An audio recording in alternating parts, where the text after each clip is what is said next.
Hey y'all, in for H&H here. Pardon my voice, I'm still trying to get over a cold or something.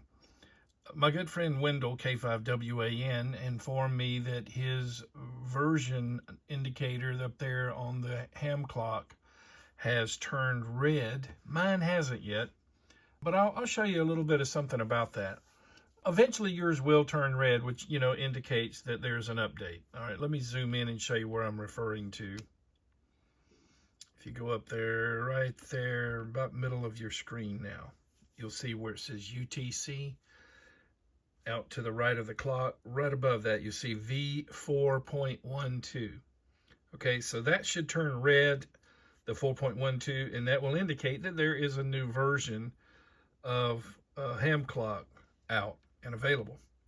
So now what you can do, since if you watch my video and yours hasn't turned red yet, because those of you who are Patreon members, you know that I keep you up to date on these updates as best I can.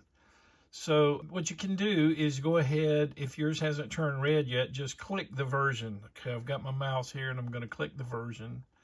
Now this is the version that is running on my PC using Ubuntu. So there you can see the list of what's new and what's changed. Save and restore multiple configurations. Add support for log40m.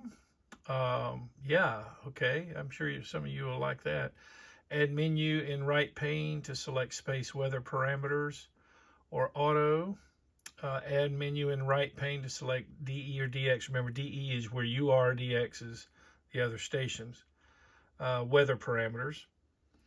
And let's see. So those are some things that are going to make it a little more convenient to select these options.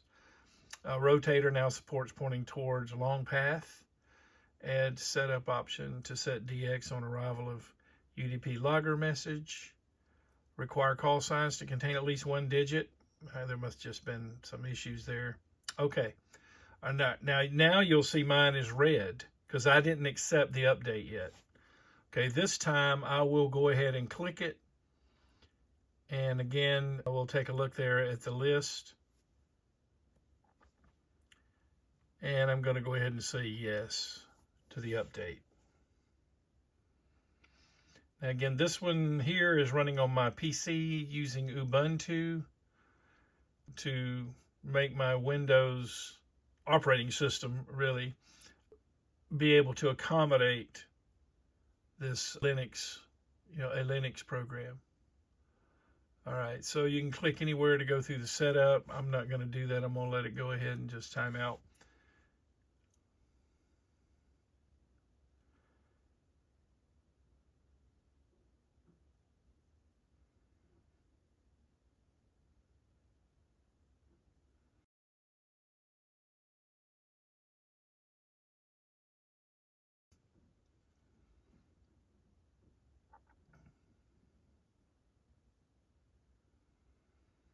Okay, and it's loaded.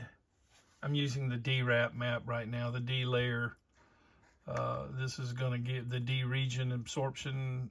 So this is, one of the maps I like to look at so I can kind of know what frequencies the D layer is absorbing. That's the first layer of the ionosphere that matters to us, right? I mean, it's the first layer. And so, just give you a little synopsis. In the daytime, the D layer is holding the 40 meter signals to very regional. And in fact, having a higher takeoff angle on your antenna will actually help during the day with the D layer because it'll help the signal punch through a little bit. But, of course, as the sun goes down, evening comes along, the band goes long, as you hear people say. Well, that's because the D layer dissolves and your signal is able to go much higher before it refracts. Okay, so that one's done. I'm going to move over here to the, there we go, to my other monitor, which is actually looking at it's getting its data from the Quadra. Those of you who may have a Quadra from Innovato. All right, and see the 4.12 still not red. I'm going to go ahead and click it. And there it gives me the info of this new version that's available. And I won't bore you with this, but I'd go just click yes and let it do its thing and do the update. There's a bar over here, so there's more changes. Oh, there were some fixes in there too. Okay, missed those a while ago. Wow, there's a lot. So I'll encourage you, if you want to know the details of that, click some screenshots and work your way through that. Much faster map and SDO downloads. That's your Sun data. Check for disk full. Add more pampering to DX spider interactions. What is that? We don't know. Properly orient moon image of DE, that'd be you. I mean, and again, when you see DE, that is you. That's your location.